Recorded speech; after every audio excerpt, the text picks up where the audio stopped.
Hey guys, Brian here from Connie's Country Living. Just coming to you today to show you a few quick things that you can make for your shop, your shed, or whatever space to be able to organize things.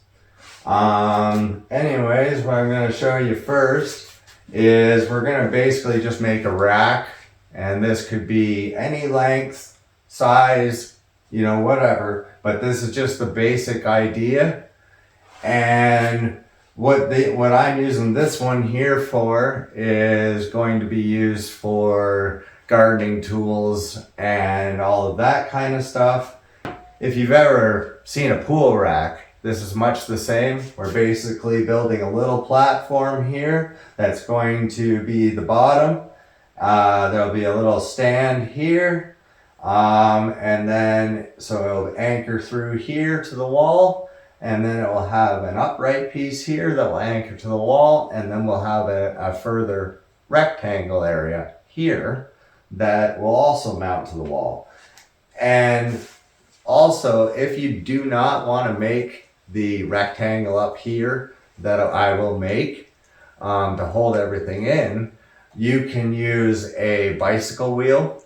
You just literally take out all the spokes and everything, and if you just have the rim part, the outer edge, that chrome part, you can screw that right to your walls, and that's a perfect ring. And you obviously, because of a bike, if you get kids' bikes or whatever else, different diameters, right? So you can screw that right to the wall, and then you'll be able to slide your rakes, your whatever, up into your area here, and then down into your boot area right here. So for this one here, I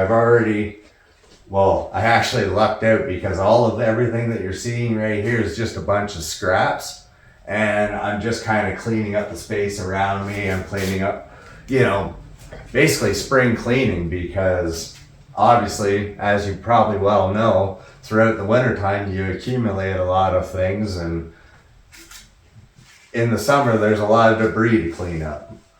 So anyways, I lucked out, and I found a random piece of plywood here, and it just so happened that ended up being a foot, which is actually what the size that I want for this particular one. And then I found two pieces of 2x3s here that just so happen to be a foot long as well. And so now I'm just going to measure this area here, which is 6.5. And in which case I have a bunch of random 2x4s here. And I'm just going to grab a pencil here for my scroll saw. I'm going to grab some random chunks. That will work out just nicely there. So now we're going to mark it at 6.5.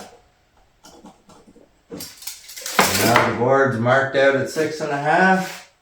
We're going to come over to our miter saw over here. So now we got it on the miter saw here.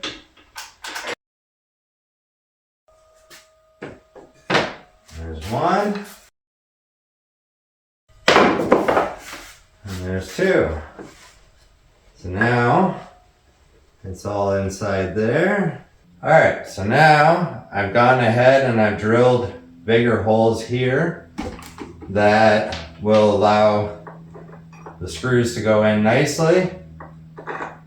And now I'm going to drill the smaller hole here as a pilot hole. And this seems like a lot of extra work, but I'm doing all this extra work so it doesn't split the 2x4. And if you notice, I didn't tighten down tight right away. I just tightened down to the point where it touched the wood, and then I went right onto the other screw, and then I tightened them both up. And then that way it doesn't churn and go all over the place. Now we flip it over, and we grab this board here,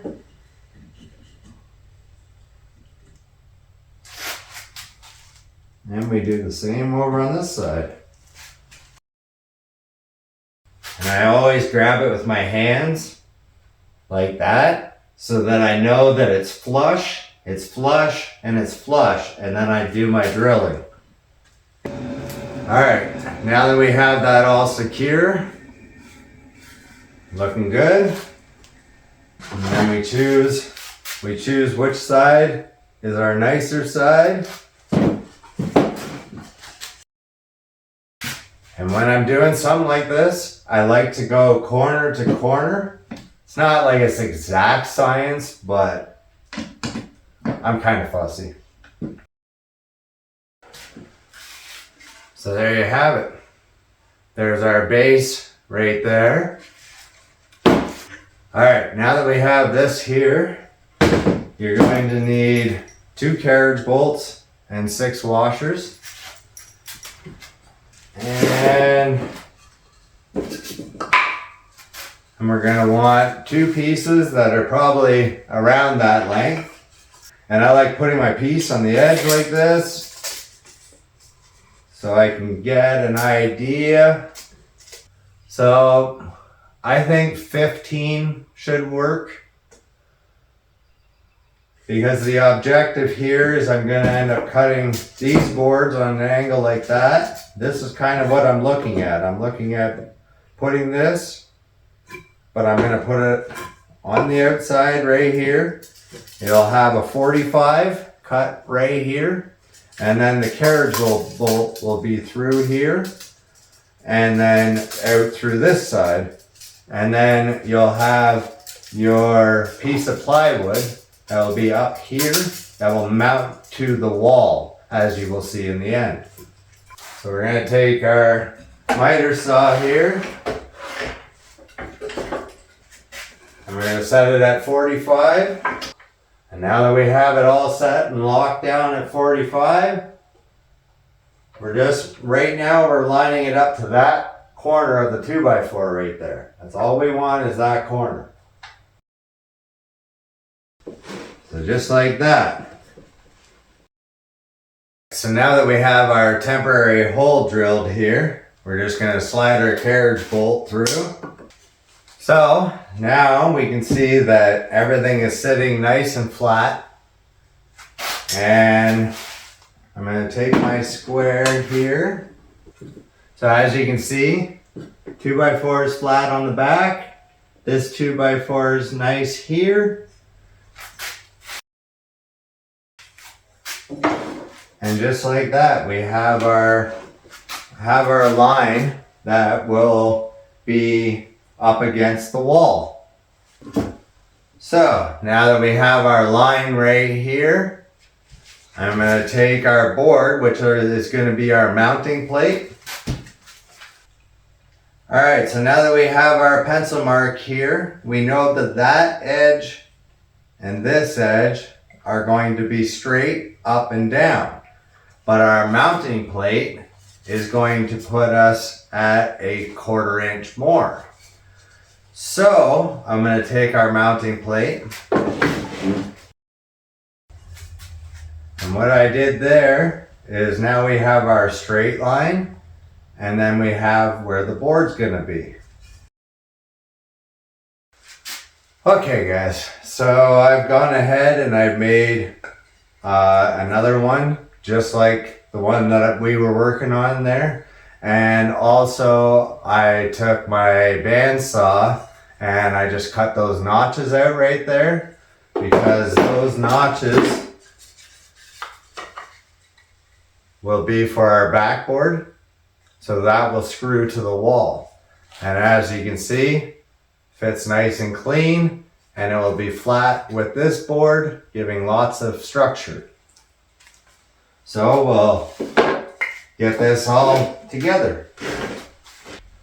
Put yourself a washer in between so that it gives a nice spacing, so when it moves up and down, it's not binding with the other 2x4. Grab yourself your nut and your washer. So now that we have this all, and we just left it loose. We didn't tighten it down yet. And that way we can have it all nice and secure. So once again, I went and drilled the pilot holes here. And I got myself a nice chunk here. Again, this is all just scraps. So we'll set that on there. So there you have it. Now that's our bottom piece. And then much like a pool rack, we'll have the upper piece up here. Like I said, it could be a bicycle rim or whatever, but some sort of object that's up here that just holds all your bits in. So for this one here, I'm going to build the rectangle for up top here to hold the stuff in. So again, I want to find 2x4s. So ironically, that one there is perfect. And we can work with that. Yeah, so we'll do just the exact same principles down the bottom here, except for we're not going to put a piece of plywood in here. We're just going to build the rectangle, and then that will be the stuff that will hold our handles in, hold our spades in, whatever the object is, because we're obviously looking for something that's going to hold, you know, a long object down into the box here, and the handle. So that's what we're working on, is the object for up here right now that will hold the handle in. So we got our two pieces there. So just like that. Now we're going to do the exact same thing that we did down here. And we're going to do all of our taps. So I've just gone around off the start and just marked. Now you can measure that as well, but it was already in place. So I just went around and I marked where it was with the 2x4. And again, it's not exact science. We're not building a rocket ship here, as they would say.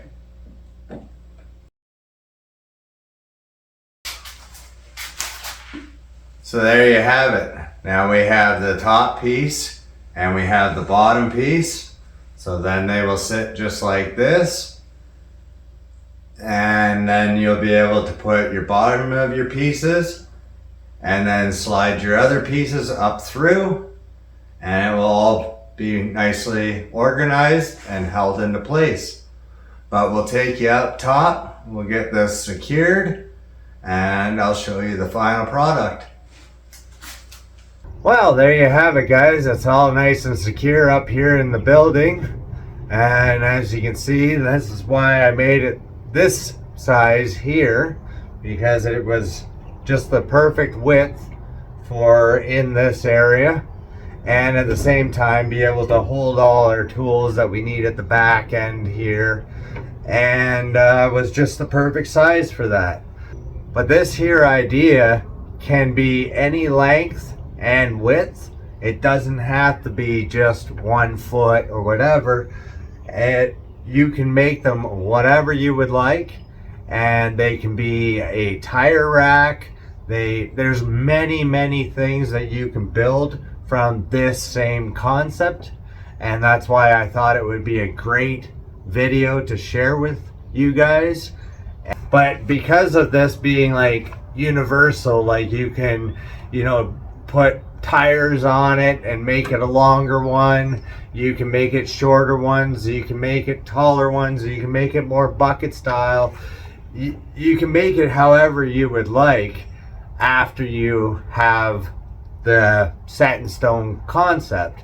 And that's why I chose this video to share with you guys, and hopefully it helps you out in your projects going forward and maybe tidies up your spaces as well. But I hope you guys found this helpful, and I hope you have a great day. Talk to you later, guys.